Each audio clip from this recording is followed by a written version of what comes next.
Bonjour à toutes, bonjour à tous. On est en live normalement. Donc bonjour, n'hésitez pas à nous dire si vous nous entendez bien, enfin si vous m'entendez bien du coup. Bonsoir Samir, bonsoir Clémence, bonsoir Ingwei. Bonsoir. Donc je vous laisse arriver tranquillement. Donc bienvenue sur ce live Facebook. Donc ce live organisé par docfinance.com sur le thème des métiers de l'audit interne et de l'audit externe. Donc on aura l'occasion du coup de parler de ce secteur de la finance, de ces métiers-là. Est-ce que ces deux métiers sont si différents? Est-ce qu'ils sont complémentaires? Est-ce que c'est possible et facile de passer de l'un à l'autre? On aura l'occasion de discuter lors de ce live de toute cette partie-là. Et vous aurez donc du coup la main puisque c'est vous qui posez les questions et on aura le plaisir d'y répondre. Juste un petit mot sur Doc Finance pour introduire un petit peu le live. Donc Doc Finance, c'est la première communauté financière de France avec 700 000 membres. Vous pourrez réseauter, vous pouvez retrouver des actualités spécialisées, des offres de stage, d'alternance d'emploi, les entreprises de la finance, des événements spécialisés également, donc plutôt en ligne en ce moment, comme vous pouvez vous en douter. Donc pour ce live, on sera accompagné pendant 1 heure de 3 intervenants. Adrien Lehmann, donc auditeur à la Banque de France, Anne Lehmann, donc c'est pas fait exprès, mais voilà, le hasard fait bien les choses, directrice scientifique du master spécialisé audit conseil de l'ESCP Business School, et enfin Stéphane Ménard, partenaire, associé audit chez Deloitte France. Voilà, donc bonjour à vous trois. Merci en tout cas d'être là ce soir. Le but, comme je l'ai dit, ça va être de répondre aux questions des personnes qui regardent ce live-là. En attendant les premières questions, ce que je vous propose, c'est de vous présenter en quelques mots. Donc je propose à Anne de commencer si ça vous convient, Anne. Oui, tout à fait. Donc, merci Sébastien. Donc, ravi d'être là ce soir pour répondre à vos questions. Donc, je suis professeur associé à ESCP Business School. Et donc, comme l'a dit Sébastien, je dirige le master spécialisé audit et conseil, qui est un programme à Bac+5 destiné à des étudiants qui souhaitent démarrer donc leur carrière professionnelle dans les métiers de l'audit, donc externe ou interne, mais aussi dans les métiers du conseil ou de l'advisory, comme on l'appelle très souvent au sein des grands cabinets d'audit. Voilà, je laisse la parole à mes éminents collègues. Stéphane, vous voulez prendre la parole? Bonjour Sébastien, bonjour à tous. Merci de participer donc à ce live. Donc, je suis Stéphane Ménard, je suis associé au sein des activités audit et assurance de Deloitte France.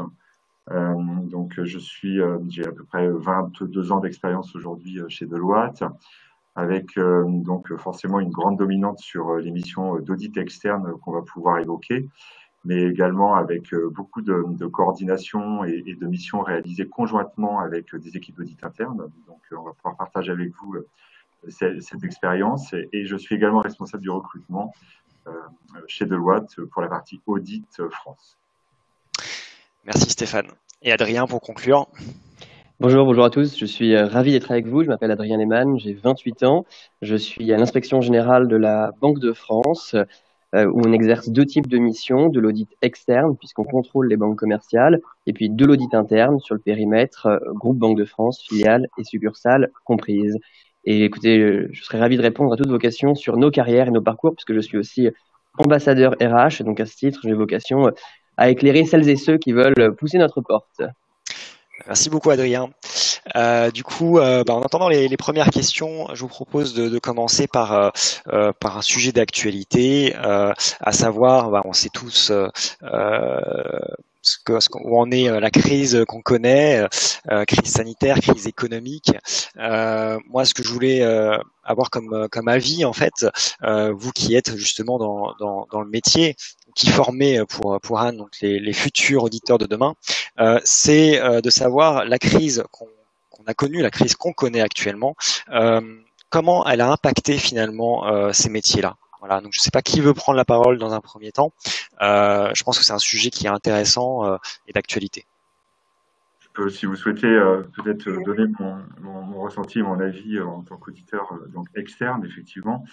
Aujourd'hui, cette crise sanitaire qui a des conséquences économiques assez fortes sur les organisations a plusieurs conséquences dans notre métier. La première, c'est que elle entraîne l'émergence de nouveaux risques ou alors de risques qui étaient existants mais dont la magnitude et la probabilité d'occurrence augmentent forcément de façon beaucoup plus rapide dans ce contexte économique qui est très incertain et volatile. Et elle entraîne aussi une modification sur la façon dont on va pouvoir appréhender nos missions d'audit, avec forcément une augmentation des outils digitaux, une augmentation du travail à distance. Hein. Donc la question se pose aujourd'hui, comment est-ce qu'on fait et comment on conduit des missions d'audit externes, et je pense que Adrien pourra aussi compléter sur la partie audit interne, mais de façon distancielle et dématérialisée. Et d'ailleurs, on voit que les régulateurs aujourd'hui s'emparent du sujet. Hein. C'est un élément important pour eux.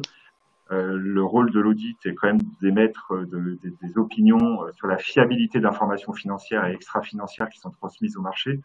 Donc, on a à la fois une responsabilité qui est forcément très élevée, mais qui est encore plus importante et plus impactante dans un contexte économique très dégradé. Et donc, effectivement, cette crise sanitaire, elle entraîne des modifications dans notre approche d'audit et l'émergence de risques nouveaux. Merci Stéphane pour ce point de vue.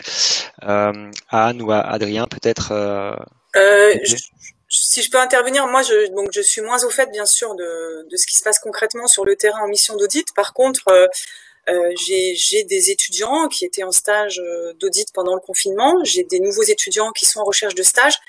Et je veux dire que la difficulté qu'il y a eu, bien sûr, c'est pour ces très jeunes, juniors, avec une expérience professionnelle, parfois la première, où ils avaient déjà fait quelques stages auparavant. Se retrouver en pleine saison d'audit à distance n'a quand même pas été très simple. Hein. Et je crois que c'est un sujet qui se poursuit, puisque de ce que je comprends de mes interlocuteurs qui sont en cabinet, il y a un certain nombre de clients qui, encore maintenant, ne souhaitent pas que les équipes d'audit viennent physiquement sur le terrain, dans leur mur. Donc, il faut évidemment, comme l'a dit Stéphane, faire un audit à distance. Et la partie RH n'est pas évidente, puisqu'il faut accompagner ces jeunes. Et quand on démarre en audit, on a plein de questions. Et on sait très bien, nous on le voit dans notre expérience d'enseignement, que c'est toujours plus facile de poser les questions en direct. À distance, ça se fait bien sûr, mais c'est moins fluide. Il faut prendre un rendez-vous avec le senior, avec le manager, poser ses questions. Donc on a ce sujet aussi qui émerge, donc comment accueillir des jeunes stagiaires ou des jeunes diplômés dans ces circonstances-là, sur des missions d'audit. Merci Anne. Adrien, pour conclure peut-être. Oui, bien sûr, avec grand plaisir, Sébastien. 3 points. Ah, Adrien. On n'entend plus. Adrien, on ne vous entend plus. Adrien, on vous entend plus. Adrien, où est-ce que vous nous envoyez? On ne vous entend plus. Bon. Adrien. Ah, il nous entend pas en fait. Je crois qu'il nous voit pas malheureusement. On va lui mettre un petit chat. Hop. En attendant, du coup, moi j'ai une question du coup pour vous.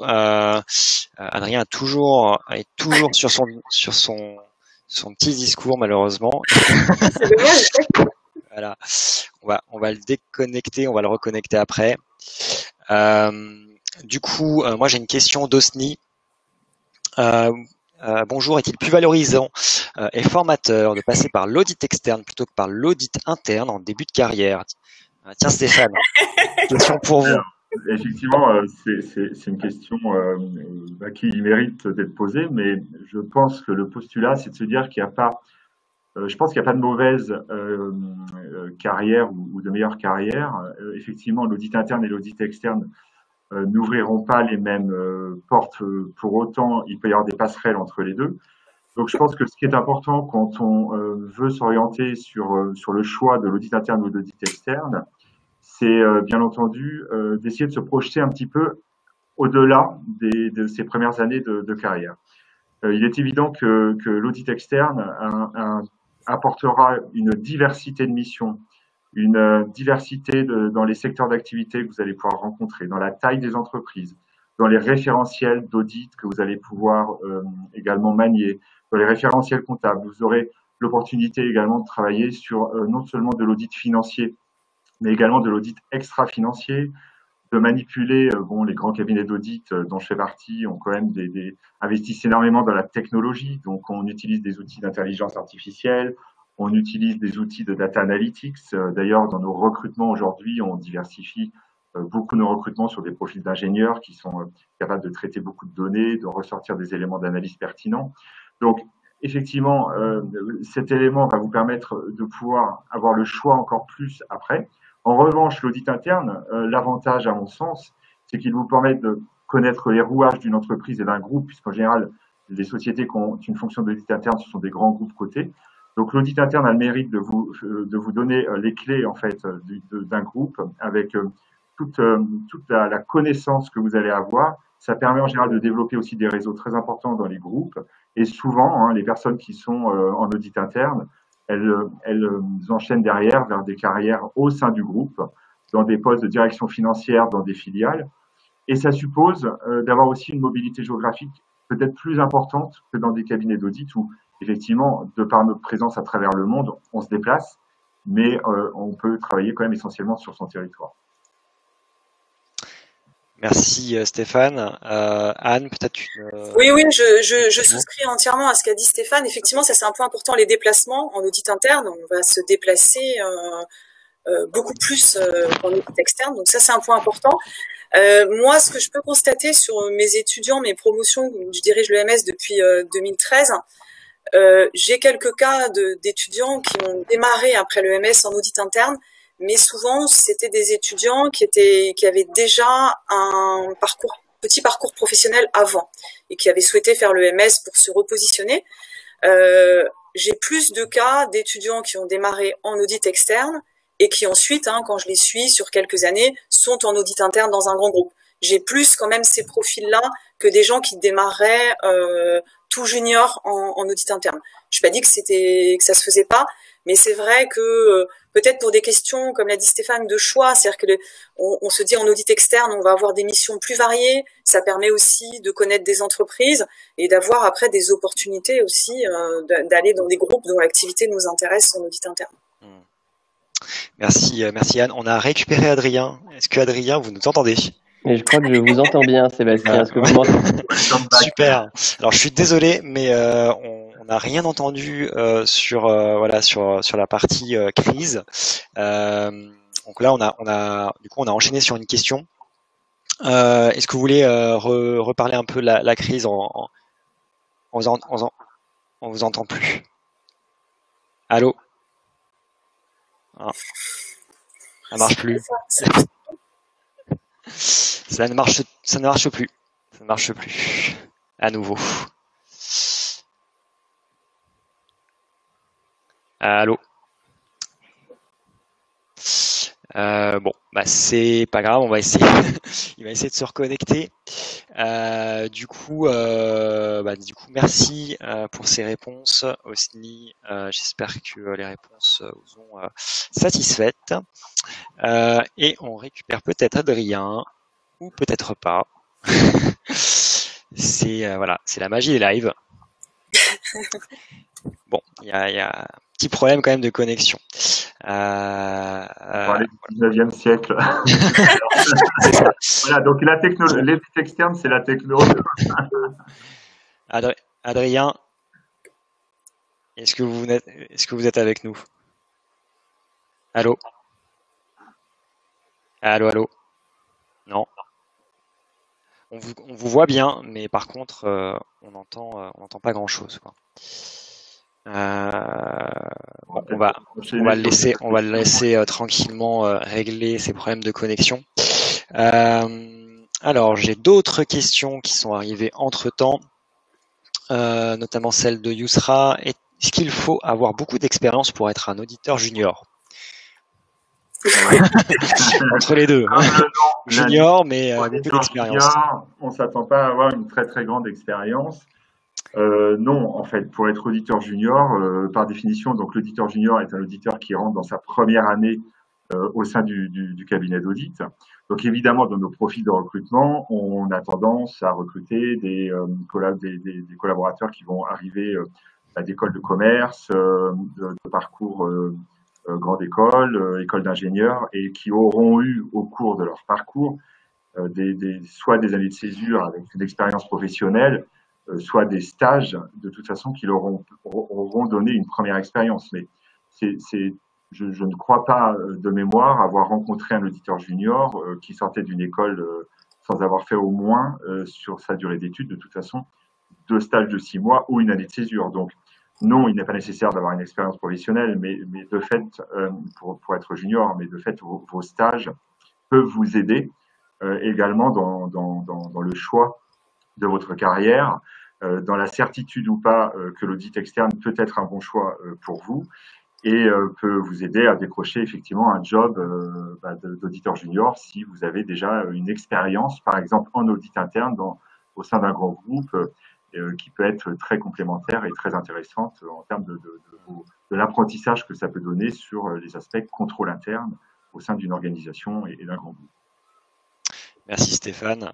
Anne, du coup. Oui, je dirais non. Par principe, auditeur junior, les cabinets recrutent quand même des gens très jeunes. Ça fait partie quand même du processus. Et il n'y a pas besoin d'avoir une expérience professionnelle importante avant, mais il faut bien sûr avoir fait des stages.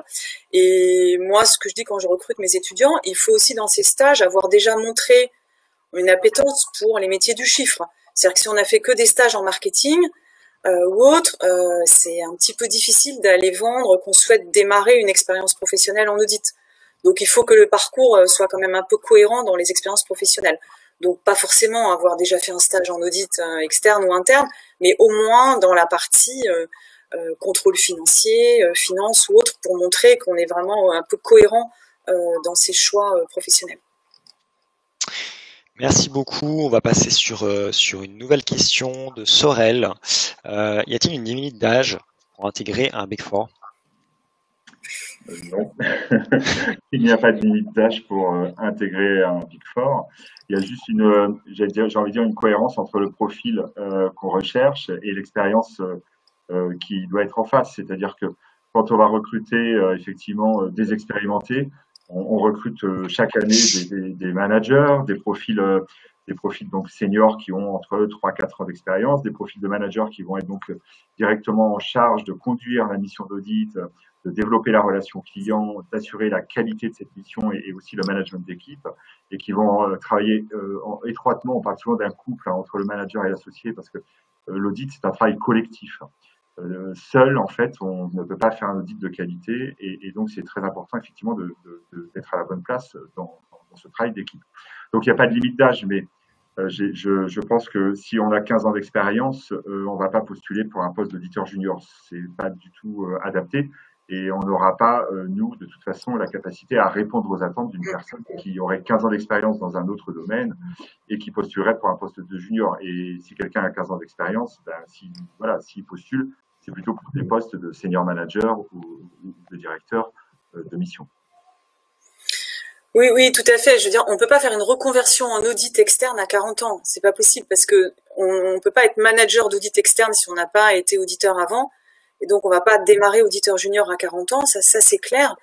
Maintenant, parce que la question c'était Big Four, donc il y a aussi la partie advisory conseil où là c'est différent parce qu'on peut avoir des gens qui étaient en entreprise par exemple qui ont une expertise et qui peuvent très bien intéresser Deloitte ou un autre cabinet et arriver comme expérimenté à un poste déjà important.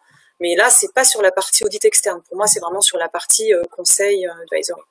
Et pour rebondir sur ce que vous évoquez, on a pu, pour le coup, recruter des collaborateurs expérimentés qui avaient une grande expérience en audit interne au sein de groupes, parce que durant ces audits, cette expérience, ils ont pu acquérir une vraie connaissance en fait du contrôle interne, parce que l'audit interne est quand même très focalisé sur les process, sur les opérations.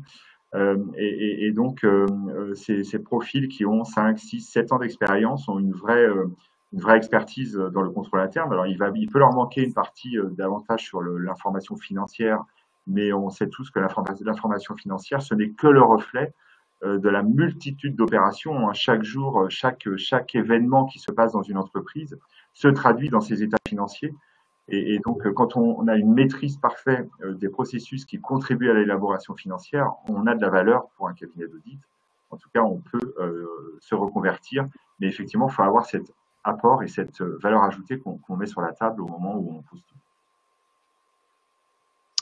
Merci beaucoup en tout cas.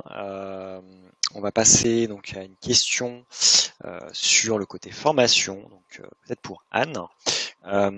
Al-Bachir, donc est-ce qu'il est possible avec une licence finance et économie de faire un master en audit? Alors, on récupère Adrien peut-être. Juste un petit essai. Est-ce que vous m'entendez? Oui. Oui. Je vous entends super bien. On va en profiter juste pour revenir sur une question pendant qu'on vous a, Adrien, sur le fait, est-ce qu'on peut commencer une carrière en audit interne? Parce que voilà, vous êtes à la Banque de France. Est-ce que c'est possible de commencer, ou alors il faut forcément passer par de l'audit externe? Alors, vous avez tout à fait raison, Sébastien. À la Banque de France, c'est tout à fait possible de commencer une carrière en audit interne directement. Dans le cadre du programme 1001 talents qui vient de commencer pour recruter, parce qu'on a des besoins de recrutement qui sont énormes face à la crise, on recrute de très nombreux auditeurs. Alors, les auditeurs externes pour le contrôle des banques commerciales qui sont soumis au contrôle de la Banque centrale européenne et de la CPR, mais également des auditeurs internes sur le périmètre groupe Banque de France, filiales et succursales comprises, mais ce sont des postes qui sont basés à Paris. D'accord. Et vous avez commencé en audit directement à la Banque de France, ou vous êtes passé en audit externe? Tout à fait. Alors moi, je suis rentré sur concours à la Banque de France, directement en audit externe à la Banque de France, puisqu'on exerce chez nous ces deux métiers.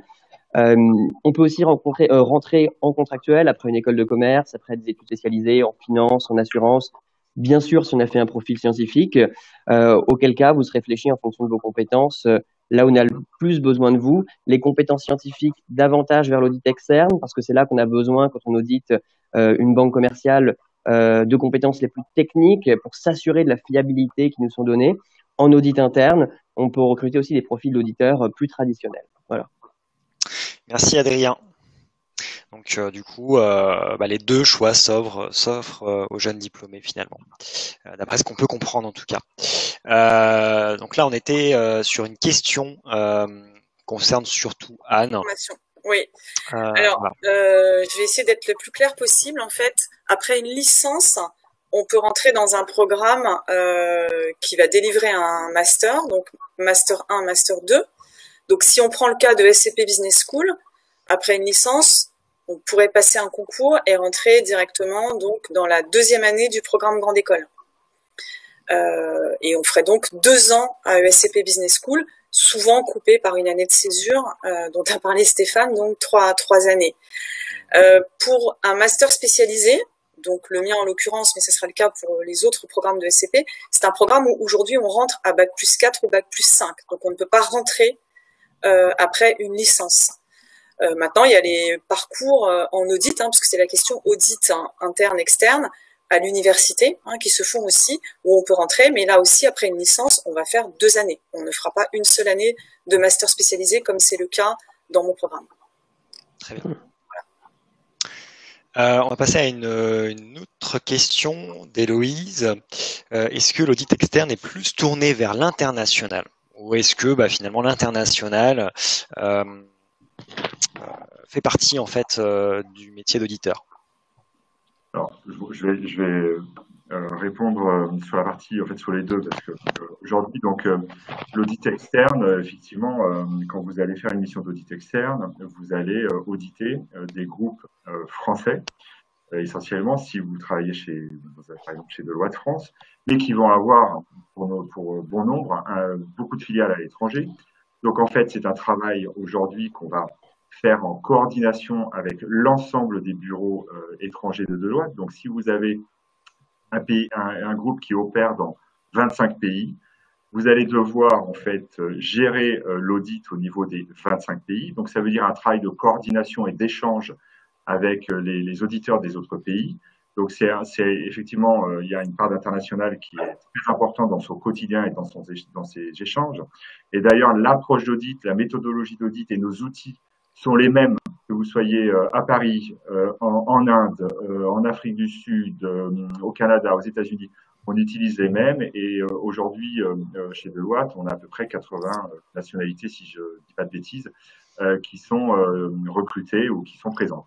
Moi, dans mon département d'audit, qui est en fait un département d'audit dédié aux sociétés françaises cotées aux États-Unis ou aux filiales françaises de groupes américains, j'ai à peu près 17 nationalités qui travaillent avec nous, puisque on embauche des personnes qui viennent de tous les pays du monde, mais qui ont la compétence pour travailler dans des organisations justement multiculturelles et qui ont cette finesse pour s'adapter justement aux susceptibilité de chacun. On sait tous que les Français ont une réputation à l'étranger.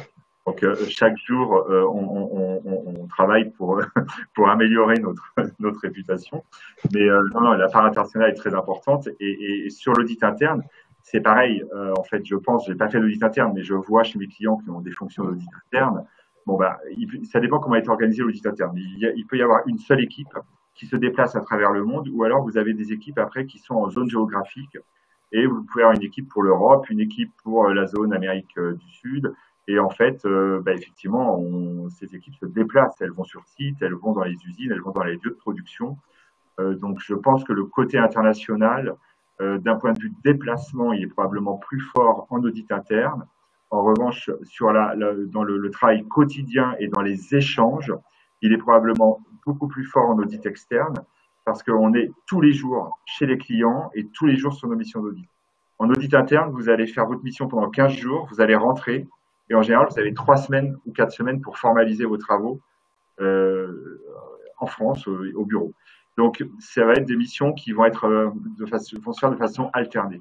Et c'est vrai que l'audit externe, on a un peu envie de dire que ça ne s'arrête jamais. C'est aussi peut-être une des difficultés d'ailleurs de notre métier. Merci Stéphane. Adrien, alors, Banque de France, il y a le mot France dedans, donc on se demande finalement s'il y a l'international, justement. Détrompez-vous, Sébastien, parce que la Banque de France moi, j'ai pas l'a priori. Extrêmement internationale. Alors, vous avez raison de le dire que depuis 1800, on est présent dans tous les départements de France et donc on est fondamentalement une institution qui est extrêmement française et en même temps, on est extrêmement tourné vers l'international. Pour ce qui est de l'interne, d'abord, vous dire que la Banque Centrale Européenne, la BCE, est une filiale des 19 banques centrales nationales qui participent à la zone euro et donc à ce titre, lorsque l'on fait de l'audit interne, on participe à des programmes d'audit qui sont coordonnés à l'échelle européenne pour s'assurer dans tout l'eurosystème du même niveau de qualité de service pour que les 19 pays de la Banque Centrale Européenne, les 19 pays de l'eurosystème aient le même niveau de qualité de service. Et puis ensuite, en ce qui concerne nos fonctions d'audit externe, de contrôle des banques, nous contrôlons évidemment des banques sur le territoire national, mais bien au-delà dans le cadre du mécanisme de supervision unique de la Banque Centrale Européenne. Et dans le cadre de nos missions, on peut être amené à partir aux États-Unis, dans les centres financiers asiatiques à Singapour, à Hong Kong.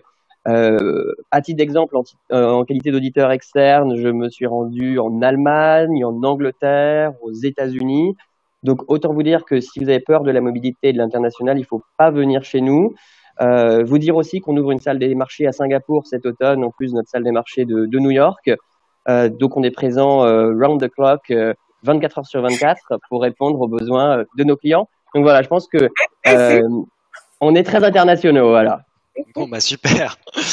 Anne a un avis sur le sujet. Moi, je vais peut-être minorer un peu ce qu'on dit Stéphane et Adrien, au sens où c'est une question que me posent souvent les étudiants, notamment en entretien de sélection, notamment quand on parle des Big Four, des grands cabinets. Ils se disent bon je vais rentrer dans un Big Four, c'est très international et ça l'est comme l'a dit Stéphane, mais pour eux ça veut dire qu'on va aller se déplacer à travers le monde entier. Donc je leur dis toujours attention. Alors je parle bien sûr d'une période hors crise sanitaire. Si vous voulez vous déplacer dans le monde entier, faites plutôt de l'audit interne parce que en audit externe, il y a des bureaux dans le monde entier, donc le but c'est pas que tout le monde voyage, même si j'ai des étudiants chanceux qui se retrouvent parfois sur des missions à New York, sur des missions en Asie. En général, parce que c'est une société française CAC 40 qui souhaite avoir l'équipe française sur place. Donc ça arrive, mais il faut quand même avoir en tête qu'au début, dans les premières années, les déplacements sont essentiellement en France. Et l'environnement est bien sûr international. On est dans un environnement anglo-saxon sur les papiers de travail, ça c'est évident. Mais je leur rappelle toujours que en France, et ça n'est pas que pour la France, pour être recruté en audit, il faut un très bon niveau de français. Hein, et mes collègues allemands vont me dire, pour être recruté chez un Big Four en Allemagne, il faut parler parfaitement allemand. Et ça, c'est un sujet pour nous à ESCP Business School, puisque nous avons énormément d'étudiants internationaux. C'est très bien pour nous. Et qui sont très surpris de voir qu'en fait, ils ne parlent pas français, et donc ça va être très compliqué pour eux de décrocher un stage en junior en audit externe. Alors peut-être dans la pratique de Stéphane, c'est un peu spécifique, hein, puisqu'on est sur du PCAOB, et donc j'imagine qu'on peut ne parler que anglais, mais je dirais que c'est pas la majorité de ce qu'on voit en audit. On a quand même, moi j'ai plutôt des étudiants qui ont du mal à être recrutés parce qu'ils parlent pas français. Non, mais c'est vrai que le dire. Voilà, non, un des éléments, effectivement, c'est pas gênant c'est pas, en fait, c'est pas gênant de parler anglais, uniquement anglais. Moi, je recrute des collaborateurs qui ne sont qu'anglophones. Hein. Oui. J'ai encore eu ce matin la confirmation. Je suis ravi. J'ai recruté une américaine, donc qui va venir chez nous, pendant 2 ans. Elle arrive de chez Deloitte, New York, et elle vient passer 2 ans à Paris. Donc elle ne parle pas français, mais effectivement, moi je travaille dans la practice, donc pour les servir les sociétés qui sont soit filiales américaines côté aux US, et donc dans 80% de l'audit, ça pose pas un problème. Mais c'est vrai que ça veut dire qu'il y a un moment, notre l'audit externe, c'est un audit légal. Je sais pas, voilà, on n'a pas vraiment expliqué, mais en fait, il y a quand même une partie qui est normée, qui répond à des textes. Et effectivement, il y a un moment, il faut parler français puisque la documentation juridique, il y a des spécificités françaises en termes de gouvernance, en termes de voilà. Et donc, il faut avoir cette connaissance pour faciliter. Mais c'est de moins. Je suis convaincu, ce que vous dites est vrai, mais j'ose espérer que ça le sera de moins en moins, parce que aussi nos clients s'internationalisent de beaucoup plus. Aujourd'hui, des centres de services partagés qui sont localisés à l'étranger, c'est monnaie courante. Et effectivement, nous, on appuie aussi, on dessine nos approches d'audit par rapport à l'organisation de nos clients.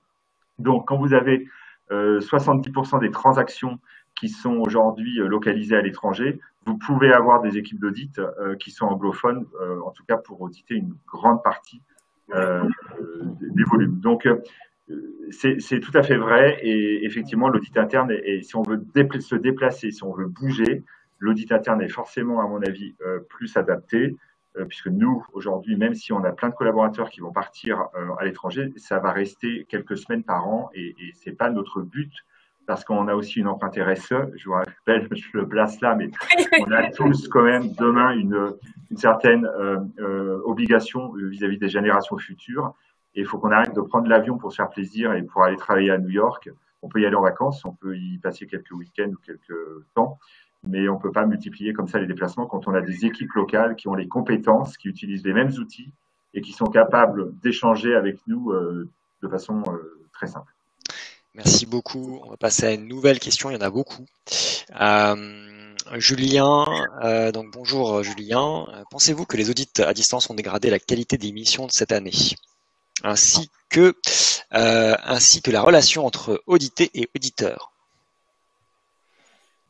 Alors, Adrien, peut-être si tu... Oui, c'est gentil, Stéphane. Alors, je dirais pas que ça a dégradé la qualité de l'audit. Je dirais que c'est un défi pour les auditeurs de maintenir un audit de même qualité. C'est vrai que l'audit est un métier humain. Avant d'être des tableaux de chiffres, c'est aussi des gens qu'on a en face de soi et avec lesquels on dialogue pour essayer de comprendre dans quelle mesure leur activité, leur service, leur entreprise s'éloigne d'une norme, pour qu'on puisse mesurer l'écart entre cette norme et cette réalité. Et il y a des aspects humains qui sont énormes. Moi, je peux vous dire que j'ai audité plusieurs établissements à distance depuis mars dernier, et c'est extrêmement difficile de porter un jugement sur l'organisation d'une activité, l'effectivité de l'application de certaines règles, lorsque on voit même pas les gens en vrai parce qu'il faut couper la webcam, parce que ça consomme trop de bande passante en milieu de journée. Donc, autant vous dire que ça rend les choses très, très difficiles. Il faut, je pense, dépenser beaucoup d'énergie, dialoguer beaucoup. J'ai le sentiment qu'on a réussi à maintenir un niveau de qualité minimum qui permet de garantir la transition. mais que si sur le long terme, l'audit, c'est être à distance dans son bureau, sans jamais voir les personnes qu'on audite, il me semble que ça rendra très difficile l'exercice de notre métier dans de bonnes conditions. Et je le vois tant en externe qu'en interne à la Banque de France, ça nous pose des difficultés. Alors on peut s'adapter, mais ça ne peut être, à mon sens, que temporaire. Alors, sur la partie, effectivement, je pense que nous, on a réussi grâce à des outils, effectivement, de digitalisation et d'échanges dématérialisés avec nos clients qu'on a heureusement mis en place depuis déjà quelques années. On a beaucoup parlé de la transformation de l'audit dans le passé, mais aujourd'hui, ça y est, l'audit est transformé, l'audit est digitalisé. On utilise aujourd'hui des boîtes dématérialisées dans lesquelles en fait tous nos échanges sont traqués, etc. pour des soucis déjà de confidentialité. Et en fait, les techniques d'audit, il n'y en a pas 36. Hein. Il y a l'entretien, la reperformance, la confirmation et l'observation. Donc c'est vrai qu'un des éléments clés sur lesquels on doit tous aujourd'hui travailler, mais il faut qu'on éduque nos clients et que les entreprises comprennent qu'on ne peut pas faire un audit 100% à distance. Et donc, il y a des parties de l'audit où quand il faut qu'on observe une entreprise faire un contrôle, quelqu'un réaliser un contrôle, quand on doit observer l'existence d'un actif, ben, l'existence d'un actif, il faut aller sur place. Il y a un moment, quand un client vous dit j'ai investi 10 millions d'euros dans un outil de production, ben, soit les clients, il arrive à nous faire une démonstration par caméra, on arrive à y assister, mais il ne faut pas renoncer, jamais. La distanciation ne doit entraîner une renonciation en fait au respect des règles et donc à l'éthique. Donc c'est plus difficile, c'est exactement le challenge qu'on a évoqué en début de ce live, mais je pense qu'une des qualités des auditeurs, c'est de savoir s'adapter. S'il y a bien des professionnels qui sont, j'ai envie de dire, tout terrain, ce sont bien les auditeurs, entre les conditions de travail parfois chez nos clients qui sont juste hallucinante parce que en fait le client a oublié de nous réserver 3 salles, donc on travaille dans la cantine et puis en fait on s'y adapte et on y arrive. Ou alors le client ferme l'usine et en fait il est 21h et il a oublié de nous sortir, de nous dire qu'il était parti. Et donc il faut escalader le mur pour sortir. Non mais on a des grandes capacités de rebond et en fait on a une très grande agilité. Donc c'est un challenge, mais je ne dirais pas qu'aujourd'hui en tout cas il a dégradé la qualité. À suivre, on verra, mais les régulateurs se sont saisis du sujet. Le régulateur américain a notamment fait une enquête et demandé au comité d'audit de s'adresser aux auditeurs pour comprendre comment les auditeurs travaillaient dans cette période de travail à distance, qui est encore plus vrai aux États-Unis. En France, on retourne chez nos clients, mais les Américains sont encore dans un lockdown qui est très, très, très prononcé. Ouais. Merci pour ce retour. J'ai une question de Paul qui est intéressante. Bonsoir Paul. Un auditeur externe reste en moyenne 3 ans en Big Four aujourd'hui, donc à confirmer. Comment expliqueriez-vous cette difficulté à sélectionner, garder les bons éléments au grade de manager 1? Alors, je suppose que la question est pour moi. Manager 1, qu'est-ce que c'est? Alors moi, en fait, il y a une réponse, il y a comment dire, un a priori dans la question, puisque ça supposerait que les gens qui sont managers ne sont pas compétents ou ne sont pas les meilleurs. Donc, en fait, je vais plutôt inverser la question. C'est pas parce que les gens partent qu'ils sont bons. C'est juste que, effectivement, on le sait tous, il y a beaucoup d'auditeurs qui viennent dans un Deloitte ou dans un Big pour développer leurs compétences, pour venir chercher, on le sait, un 3e cycle, une voie royale d'apprentissage complémentaire, pour aussi choisir après, c'est ce qu'on évoquait tout à l'heure, entre l'audit externe et l'audit interne, ou entre des métiers, aller faire du contrôle de gestion en sortant de ses études, est-ce que c'est pertinent si on a un doute. Donc il y en a beaucoup effectivement qui viennent chez nous, donc on a effectivement des taux de turnover de 20%, 25%. Donc, on a des collaborateurs qui nous quittent au bout de 3 ans, 4 ans. Et puis, c'est aussi un signe de la forte employabilité des collaborateurs qui rentrent dans des cabinets d'audit externe.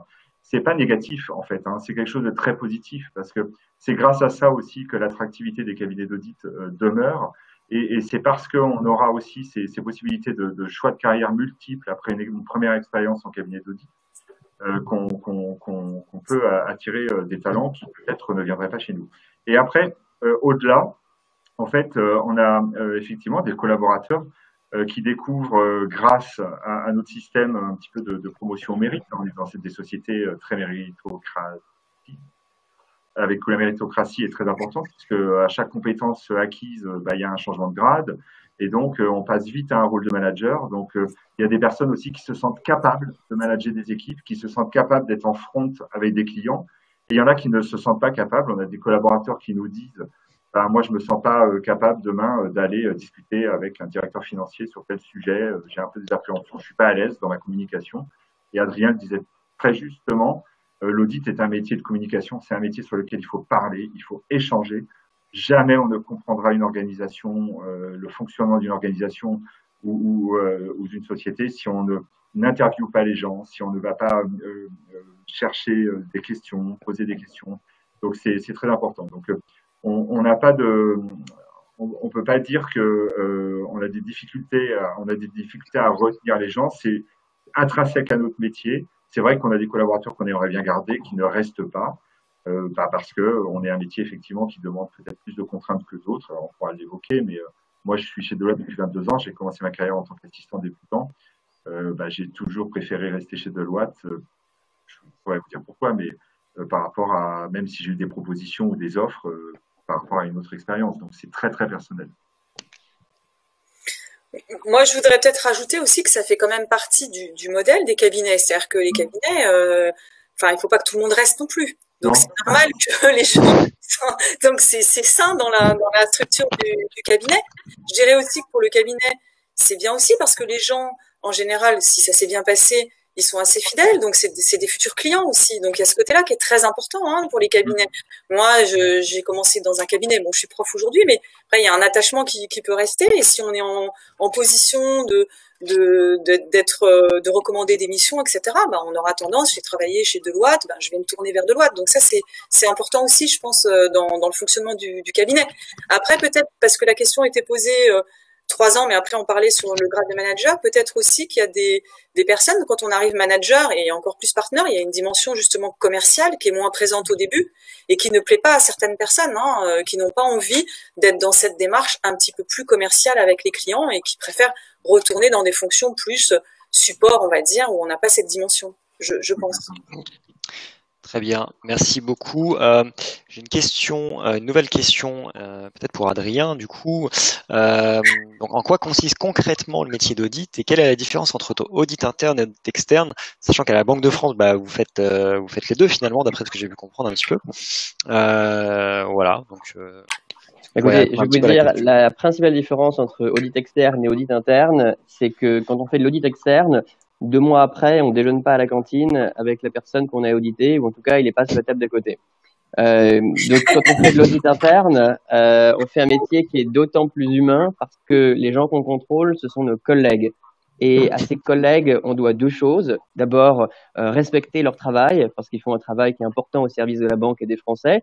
Et ensuite, juger leur travail de la manière la plus rigoureuse possible. C'est-à-dire que déjà que les audités souvent n'aiment pas trop les petits constats un peu bébêtes sur telle procédure qui est pas à jour ou tel processus qui n'a pas été validé par tel comité pas très important. Mais alors je peux vous dire qu'en interne, quand on leur fait ce genre de constat, ça leur plaît vraiment pas et ça dégrade l'image de l'audit interne. Donc un enjeu qui est extrêmement important, c'est de garder une excellente image de l'audit interne, montrer qu'on est dans une démarche partenariale avec celles et ceux qu'on audite pour délivrer le maximum, que ce soit des collaborateurs qui restent quelques années, comme beaucoup de contractuels qui font 1, 2 postes et partent, ou ceux qui souhaitent faire toute leur vie ou une grande partie de leur carrière professionnelle à la Banque de France, que ce soit en tant que manager ou en tant qu'expert, les deux ont vocation à être audités. Et je peux vous dire que c'est important de garder un lien qui est fort, tant avec les managers qu'avec les experts, parce que toute leur vie seront auditées. Si on veut améliorer le fonctionnement de la structure, on doit garder les meilleures relations possibles avec eux. Donc ça veut dire être exigeant, mais en même temps être efficace et utile. Voilà. Et peut-être juste rajouter que une des grandes différences, selon moi, entre l'audit interne et l'audit externe, c'est que l'audit externe, l'opinion, elle est publique. Donc c'est aussi un élément important, c'est-à-dire que les auditeurs externes, donc les cabinets d'audit, on émet des opinions sur des éléments extra-financiers et financiers qui sont publics. Quand vous avez une société cotée sur laquelle vous émettez une lettre de fin de travaux sur son document d'enregistrement universel, vous émettez un rapport sur les comptes consolidés, cette information, elle est publique. Voilà, donc ça, c'est un élément très, très important qui est aussi lié au caractère légal de la mission d'audit externe, alors que la mission d'audit interne, elle est pas forcément, alors le domaine bancaire est particulier, hein, mais dans les sociétés industrielles et de services, elle n'est pas forcément, elle n'est pas légale. Il y a pas de, la loi n'impose pas d'avoir un service d'audit interne et encore moins que les commissaires aux comptes en France émettent une opinion sur le contrôle interne des entreprises, ce qui n'est pas le cas aux États-Unis ou dans d'autres pays d'Europe où il peut y avoir des débats.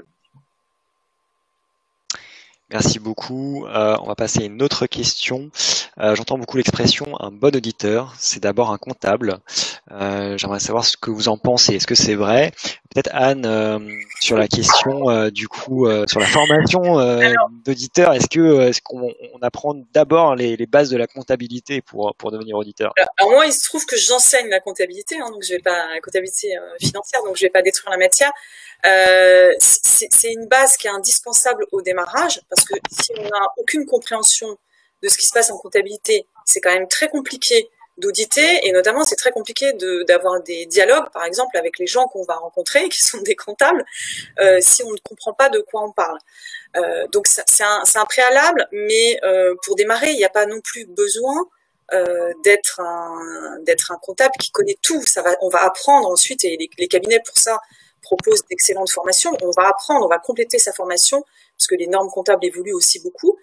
Mais il faut un minimum en comptabilité, mais ça ne suffit pas. C'est-à-dire que c'est pas parce qu'on est très bon comptable, j'ai déjà eu des cas, qu'on va être un bon auditeur, parce que comme l'a dit Stéphane tout à l'heure, il y a une dimension qui est très importante, qui est le relationnel, puisque quand on est auditeur, on va poser des questions, on va chercher des informations, et chez les clients, si on n'est pas capable de nouer ce relationnel, on va pas y arriver. Et parfois, on n'en a pas parlé, Stéphane, mais on a des clients qui sont très durs. On peut avoir des clients qui sont odieux. Et donc, il faut être prêt à s'adapter à ça, avoir du répondant, ne pas avoir peur de poser des questions. Donc ça, c'est un point important. Alors, selon les pays, d'ailleurs, dans les recrutements, en France, par exemple, dans le processus de recrutement d'un auditeur, on pose, je parle des grands cabinets, à ma connaissance, quasiment jamais de questions comptables. Alors, on peut poser des questions de raisonnement, mais on cherche surtout à voir comment le candidat pourrait se comporter chez un client, etc. Il y a des pays, au Luxembourg par exemple, parce que j'ai des étudiants qui vont, on pose des questions comptables, donc c'est une autre approche. Voilà, mais en France, on est vraiment dans une recherche. L'activité d'audit du Luxembourg est quand même très particulière. Ouais. Mais voilà, donc maintenant, moi, évidemment, je vais défendre la matière. Il se trouve que quand j'étais en audit il y a longtemps, j'ai fait de l'audit. Je me suis retrouvée sur une mission avec un ingénieur. Bon, j'ai rien contre les ingénieurs, mais il n'avait pas eu de formation comptable. Moi, je devais le superviser. Croyez-moi que c'était horrible parce qu'en fait, il ne comprenait rien. Et donc, c'était très compliqué pour moi puisqu'il n'avait pas été suffisamment formé. Donc, c'est pour ça aussi qu'on recommande, nous, de démarrer quand même, d'avoir un minimum de base comptable avant de démarrer en audit. Enfin, je pense que Stéphane ne me contredira pas sur ce sujet. Alors, je veux bien intervenir, je ne vais pas contredire, mais c'est vrai que, en fait, il y a, derrière le mot comptabilité, il peut tout y avoir. Vous savez, il y a des étudiants qui me disent, j'ai fait des études en finance. Bon, c'est quoi la finance? Parce qu'en fait, on met tout ce qu'on veut dans le terme finance. Ce qui est très important, c'est pas tant de savoir, je sais pas, le plan comptable, de connaître les numéros. Non. Ce qui est important, en fait, c'est de comprendre les équilibres, effectivement, d'un bilan. Les équilibres, quelle est la différence entre le cash et le résultat, enfin les grands équilibres que dans n'importe quelle formation d'école de commerce, même si c'est pas focalisé sur la compta, on apprend et qui sont enseignés. Donc je dirais, il n'y a pas besoin d'avoir en fait une formation comptable pure pour être un auditeur. Je pense que effectivement, il faut avoir cette connaissance, mais c'est surtout avoir une gymnastique d'esprit. Voilà, faut avoir une vivacité, une gymnastique d'esprit qui soit très développée. En fait, pour être un très bon auditeur, faut savoir manier différentes informations qu'on va obtenir de différentes personnes, être capable de les rassembler et d'extraire des éléments qui vont être intéressants pour l'audit, des éléments qui peuvent être contradictoires justement et qui vont mettre en avant des incohérences et qui vont faire que vous serez le bon auditeur qui aura détecté quelque chose qui ne marche pas. Donc c'est cette agilité, c'est cet esprit critique.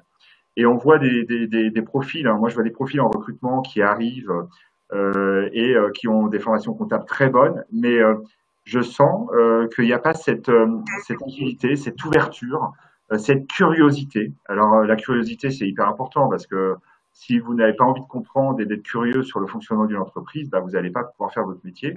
Et de courage. Voilà, je pense qu'une des qualités, et donc je ne sais pas si, voilà, le courage est compliqué à tester en entretien, hein, parce que il faut savoir comment on le mesure, voilà, ça fait partie des soft skills. Et les ingénieurs, nous aujourd'hui, on en recrute, on en veut, et quand ils sont chez nous, alors c'est plus compliqué de les garder à très long terme parce qu'effectivement, ça dépend de leur profil de carrière, mais en général, ça marche très bien. Parce que ils ont souvent des cultures financières qui sont très bonnes. Oui, aujourd'hui, oui. Voilà. Et pour certains, ils ont des formations de télécom, BTP, etc. Et quand on va auditer des grands comptes des télécoms ou des grands comptes de la construction, etc., c'est vraiment très profitable d'avoir des personnes qui comprennent ce qu'est le métier. Hein. Quand on est dans les télécoms, ça ne s'improvise pas demain auditeur de société de la télécom comme de la banque. Hein. Donc ça demande quand même des connaissances importantes. Donc la comptabilité, c'est un prérequis, mais ne focalisons pas. Voilà, moi j'aime bien dire que en fait, l'auditeur, c'est pas un comptable du tout, du tout, du tout. Hein. L'auditeur, c'est quelqu'un qui va identifier les risques et essayer de comprendre ce que met l'entreprise en face pour couvrir les risques. Après, si lui, une fois qu'il a identifié le risque, il peut pas se tromper dans son audit. Donc, à la limite, s'il sait pas comment techniquement, comptablement, il va couvrir ce risque, il ira trouver quelqu'un qui saura.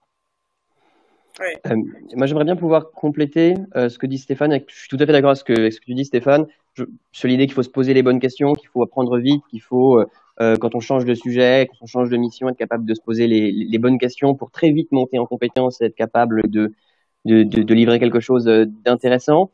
Moins que la comptabilité, je pense qu'il faut avoir un intérêt, en tout cas en audit interne, pour les missions de l'entreprise. Donc, chez nous, les questions économiques et financières. Je dis souvent aux étudiants que dans Banque de France, il y a France, mais il y a aussi banque, et que si la banque, ça vous intéresse pas du tout, il faut pas venir chez nous. Et en même temps, au-delà des questions purement économiques et financières, une banque et a fortiori une banque centrale, c'est plein d'autres aspects. Moi, quand je fais des missions anti-blanchiment, je peux vous dire que c'est ni financier ni comptable. Lorsque on évalue la capacité d'une institution, avoir une gouvernance de qualité, à respecter des critères environnementaux et sociaux, on est aussi très loin des questions comptables. Et c'est pour ça que j'ai commencé tout à l'heure en disant que on a besoin de tous les métiers, on a besoin de profils scientifiques pour contrôler des modèles internes, pour d'ailleurs mettre en place des programmes d'intelligence artificielle qui automatisent une partie de nos missions. On a besoin certes de comptables pour les missions purement comptables. On a aussi besoin de gens qui ont des compétences juridiques extrêmement précises parce que le cadre réglementaire est de plus en plus complexe et qu'on se pose souvent des questions sur la réglementation qu'on est en train d'appliquer. Et donc voilà, je pense que c'est le cocktail de tous ces métiers, les juristes, les scientifiques, les gens qui ont un profil plus généraliste, plus école de commerce, plus Sciences Po. C'est avec tous ces profils qu'on arrive à faire quelque chose qui soit efficace. Voilà, donc il faut pas se brider. Je pense que si on a envie de faire l'audit, que si on a envie de se poser des questions, d'être malin, de découvrir plein de secteurs différents, c'est une très très bonne manière de vivre une vie professionnelle épanouissante. Merci Adrien. Une autre question, intégrer un Big Four représente-t-il une vraie valeur ajoutée pour votre carrière? Alors c'est une question peut-être pour Stéphane, aussi pour Adrien, parce que ça sera intéressant d'avoir aussi le point de vue. On a des gens, effectivement, voilà, on a des gens qui viennent de ces cabinets et on a des gens chez nous qui partent chez eux. Je crois que le marché est très fluide. On a plein de gars qui sont dans des cabinets, qui viennent chez nous, des gens de chez nous qui finalement partent et parfois ne reviennent jamais. Donc voilà, le marché est très fluide et il faut pas avoir peur de ça. Non, mais effectivement, ça rejoint la première question. Vous savez, on disait entre l'audit interne et l'audit externe, ouais. Qu'est-ce que tu dois choisir au début? Encore une fois, effectivement, je vais pas. Oui, l'audit Big Four, il n'y a pas de mauvais cabinet, de petits cabinets, voilà. Mais effectivement, l'audit Big Four sur un CV, en fonction de ce qu'on veut faire après, encore une fois, peut-être une vraie valeur ajoutée. Maintenant, si demain vous voulez vous installer à votre compte, on a des collaborateurs qui viennent chez nous et qui nous quittent en disant bah, moi je crée mon cabinet d'audit, voilà. Bon, si c'est pour après viser une clientèle beaucoup plus PME, private, etc., je suis pas sûr que commencer dans un Big Four soit peut-être le plus adapté. Encore une fois, je n'en sais rien puisque j'ai pas vécu l'expérience, mais en tout cas, si on se projette après dans des grandes organisations ou pour aller faire de l'audit interne dans des grandes organisations, etc., de toute façon, le Big Four vous apportera une approche d'audit qui sera construite, une façon de travailler et des méthodes de travail qui sont éprouvées et surtout une capacité, je pense une capacité à gérer des différents projets en même temps. Et cette agilité d'esprit dont on parlait tout à l'heure avec Adrien, et c'est vrai que je crois que c'est tous les gens qui quittent Deloitte et qui partent nous disent, mais j'ai appris sur moi-même aussi de façon mais exponentielle. C'est-à-dire que non seulement je me suis techniquement, je me suis vraiment baqué, quoi. J'ai augmenté mes compétences techniques, j'ai augmenté mon réseau, j'ai augmenté j'ai aussi augmenté mes soft skills, ma capacité à m'exprimer, à rencontrer les autres, etc. Donc, voilà, moi je prêche pour ma paroisse évidemment, mais je pense que les étudiants, Anne, probablement que vous avez une vision peut-être. Vous avez peut-être des étudiants qui s'orientent vers d'autres cabinets que des Big Four, je sais pas. Après, il y a des raisons. Il y a pas de mauvaise carrière en tout cas. Non, il n'y a pas de mauvaise carrière. Après, sur les étudiants qui disent, moi, je souhaite faire une carrière, rester vraiment dans une direction financière, par exemple. Bon, aujourd'hui, quand on regarde les directeurs financiers des grandes entreprises, majoritairement, ils sont tous passés par l'audit à un moment ou l'autre. Donc, je pense que, voilà, comme Stéphane vous l'avez dit, sur un CV, on sait que cette personne, elle aura acquis des méthodes de travail qui sont éprouvées, et c'est ça qu'on va rechercher. Après, on a aussi des étudiants à ESCP Business School, beaucoup, qui aujourd'hui vont plutôt dans la partie conseil. Donc ça, c'est vrai qu'il y a une autre vraiment dimension, conseil en stratégie, qui a une autre dimension qui n'est pas très présente au sein des Big Four. Mais ça, c'est pour d'autres carrières. On va passer à une question d'Eugène. J'aimerais savoir la différence entre audit et contrôle de gestion. Ah oui. On va laisser la professeure répondre. Donc l'audit, donc il y a une comment l'expliquer, je vais me mettre sur l'audit externe, mais audit interne on a déjà pas mal expliqué. Donc sur la fonction d'audit, il y a la notion de contrôle, de vérification. Donc en audit externe, majoritairement on sera dans un contexte de mission légale, c'est-à-dire que la réglementation française, ça sera la même dans d'autres pays, va imposer aux entreprises de faire contrôler leurs états financiers et maintenant leur information extra-financière par un auditeur légal qu'on appelle en France le commissaire aux comptes. Donc c'est une fonction, une mission qui est très réglementée. L'audit interne a aussi, pour Adrien expliqué, une fonction de contrôle, mais qui est là, si on est sur la partie interne, qui va être décidée par l'entreprise elle-même. On n'est pas dans un cadre légal contraint. La fonction contrôle de gestion, c'est une fonction au sein de la direction financière d'une entreprise. Le but, d'un contrôleur de gestion, c'est de fournir des outils de pilotage à la direction générale, c'est-à-dire de construire des tableaux de bord, d'élaborer des budgets qui vont servir à la prise de décision par la direction générale. On n'est pas du tout dans un outil de communication d'information à des parties externes à l'entreprise. Donc c'est pas le même métier, même si dans les deux cas on travaille majoritairement sur des données chiffrées, en tout cas pour la partie audit financier. Merci Anne. On va passer à une question pour Adrien notamment. Quel cursus pour travailler dans une administration, et pour Anne aussi d'ailleurs, du coup, une administration publique comme la Banque de France, master, affaires publiques, indispensable ou non? Alors, c'est une très très bonne question. Il y a deux manières de rentrer dans l'administration publique, mais je crois qu'on s'éloigne un peu du sujet audit, mais il y a des auditeurs dans l'administration publique, parce qu'il y a des inspections générales dans tous les ministères. Vous avez deux manières de rentrer dans la fonction publique, où vous passez des concours administratifs, et alors là, peu importe le master que vous avez fait, ou alors vous rentrez en étant contractuel, et à ce moment-là, on regardera quelles sont vos spécialités. Avec toujours l'idée que quand vous passez le concours, c'est que vous avez envie de vous engager sur le long terme, vous êtes recruté sur la base de copies anonymes, d'entretiens, et au fond, ce que vous avez fait avant apporte assez peu. En revanche, si vous vous présentez en tant que contractuel, on attend de vous une expertise technique à valoriser au sein de l'administration. Et je peux vous dire qu'à la Banque de France, en audit externe notamment, on prend beaucoup de contractuels, des gens qui viennent après une première expérience dans le privé en général travailler avec nous. Et là, leurs compétences techniques sont très très très précieuses pour nous, parce que justement, avec la voie des concours administratifs, on recrute moins des gens qui ont des profils extrêmement techniques dans certains secteurs. Je pense par exemple aux gens qui ont des compétences actuarielles ou très très précises dans le domaine des assurances. On vient beaucoup les chercher en contractuel parce qu'on a du mal à la recruter par notre voie traditionnelle. Voilà. Anne, vous avez des exemples à l'ESCP? Non, à la Banque de France, j'ai pas en tête d'exemple d'étudiants qui seraient partis. Ça doit exister, hein, mais j'ai pas en tête tous les cursus. Dans mes étudiants que je connais plus particulièrement, non, je n'ai pas en tête.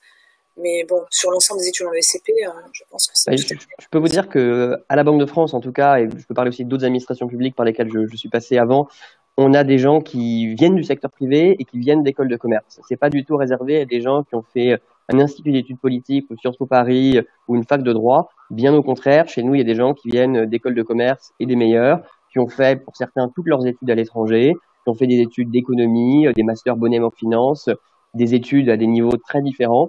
Parce que ce qu'il faut pas oublier aussi, c'est que dans les grosses entreprises comme la Banque de France, qui ont plus de 10 000 collaborateurs, on a certes besoin d'auditeurs de très haut niveau qui vont mener des missions sur tous les continents, mais on a besoin de tous les métiers, de toutes les fonctions, et ça se reflète également dans l'organisation de notre audit. On passe à une question de Louison, donc pour Stéphane notamment. Y a-t-il des possibilités de summer dans un Big Four pour des étudiants en grande école de commerce ou d'ingénieurs d'ailleurs?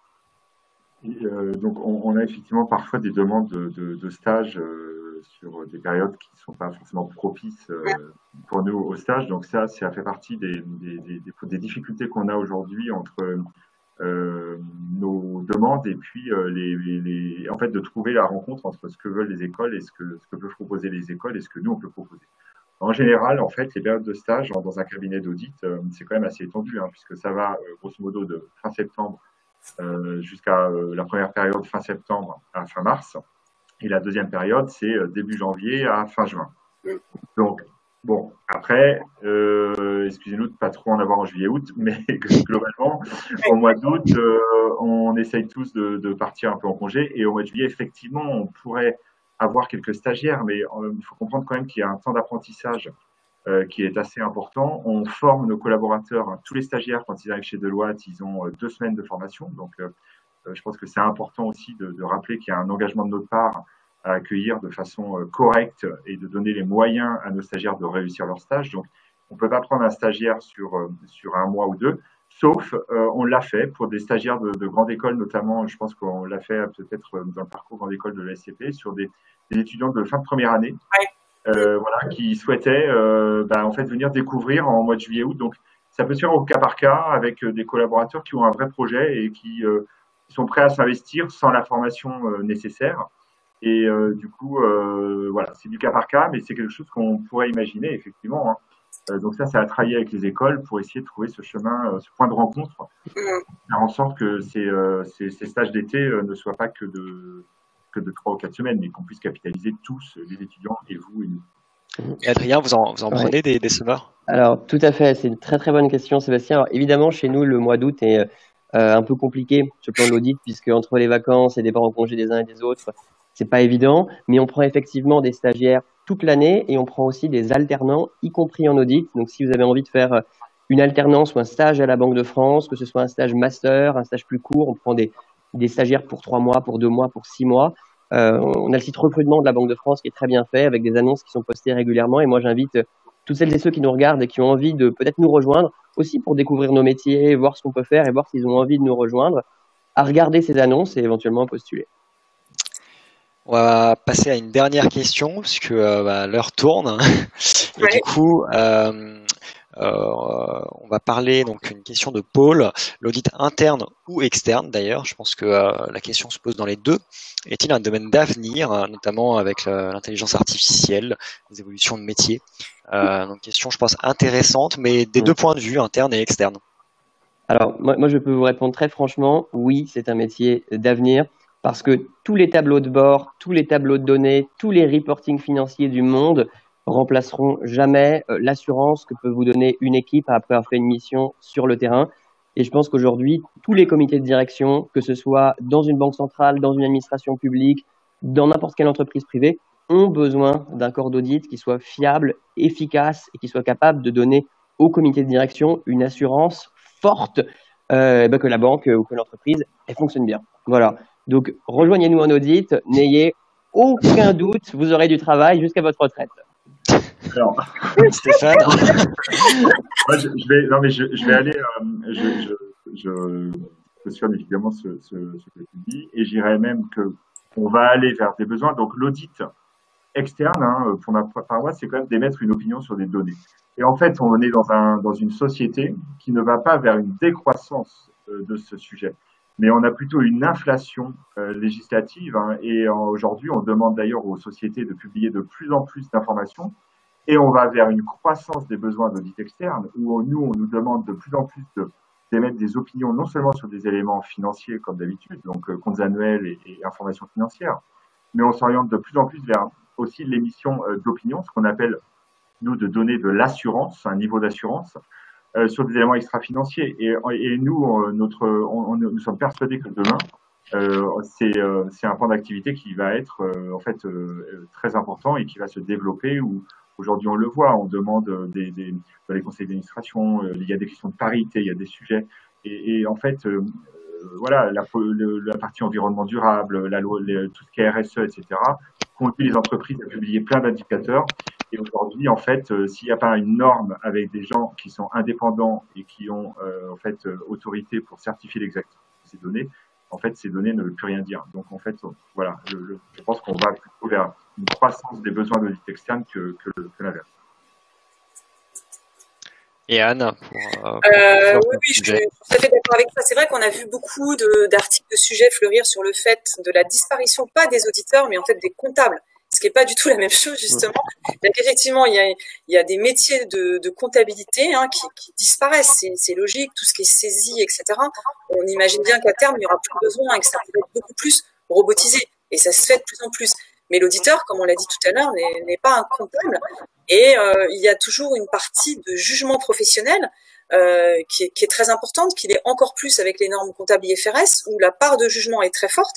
Et aujourd'hui, il est impossible d'imaginer que tout ça soit complètement automatisé, robotisé.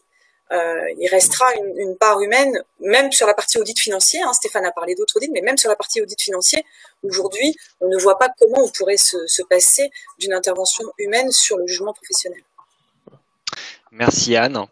On arrive au terme de ce live, on a un petit peu débordé, mais il y a beaucoup de questions. Je suis désolé, on n'a pas pu répondre à toutes les questions. Voilà, beaucoup de questions, beaucoup d'intérêt sur ce live. Mais je vous rassure parce que on aura l'occasion de se retrouver dès la semaine prochaine pour un autre live sur l'audit plutôt externe. Merci beaucoup à vous trois. C'était très sympa d'animer ce live. Voilà, j'ai trouvé en tout cas très intéressant avec des points de vue différents mais complémentaires. Voilà. Peut-être un petit mot pour la fin. Je ne sais pas si vous voulez rajouter quelque chose. Moi, je vais faire comme Adrien, surtout si vous êtes intéressé par les métiers de l'audit et du conseil et que vous souhaitez une formation complémentaire avant de rechercher votre premier job, n'hésitez pas à postuler au MS Audit et Conseil pour la prochaine rentrée, donc septembre 2021 à ESCP Business School. Voilà, et donc merci à tous d'avoir suivi ce live et vous trouverez également toutes les informations nécessaires sur le site de Deloitte Recrute, sur lequel vous pouvez aller naviguer et vous verrez la présentation de tous nos métiers, des témoignages d'auditeurs. Voilà. Moi, j'ai été ravi d'être avec vous aujourd'hui, Stéphane, Sébastien et Anne. Puis avec vous toutes et tous, je vois que vous êtes encore nombreux à nous suivre. Vous dire qu'à la Banque de France, on a 1001 métiers, qu'on a besoin de tous les talents et que sur notre site internet recrutement.banque-france.fr, vous retrouverez tous les détails pour peut-être faire une alternance, un stage ou nous rejoindre pour un contrat ou par concours pour 1 an, 10 ans, 20 ans ou peut-être une très belle carrière chez nous. Voilà. Jusqu'à la retraite. Et après, parce qu'on a une retraite Banque de France. Merci en tout cas à vous trois, merci à tous les participants, merci à ceux qui ont posé des questions. N'hésitez pas à partager ce live parce qu'il sera disponible en replay. N'hésitez pas à liker notre page Facebook, ça nous fera plaisir et ça nous motivera pour continuer à vous proposer des beaux lives comme ça. Vous pouvez retrouver donc toutes les informations des entreprises et formations qui étaient là ce soir, donc Deloitte, Banque de France et le SCP Business School sur DocFinance. Je rappelle que ces 3 entités ont une page sur DocFinance avec leurs offres, avec des actus carrières et autres, avec leurs programmes donc pour le SCP. Donc n'hésitez pas à aller les voir, à vous abonner à ces pages sur DocFinance évidemment. Quant à moi, je vous donne rendez-vous donc la semaine prochaine, le mardi 20 octobre, même heure, cette fois-ci pour un live sur les cabinets d'audit S, un 3e cycle de formation. Alors je sais que Stéphane avait un petit avis sur le sujet, mais malheureusement on ne peut pas tout parler sur. C'est ça. Et il y aura donc du coup un représentant de Mazars et un représentant de Grant Thornton. Voilà. Merci encore. Je vous souhaite une très très bonne soirée et à très vite. Merci. Au revoir. Merci.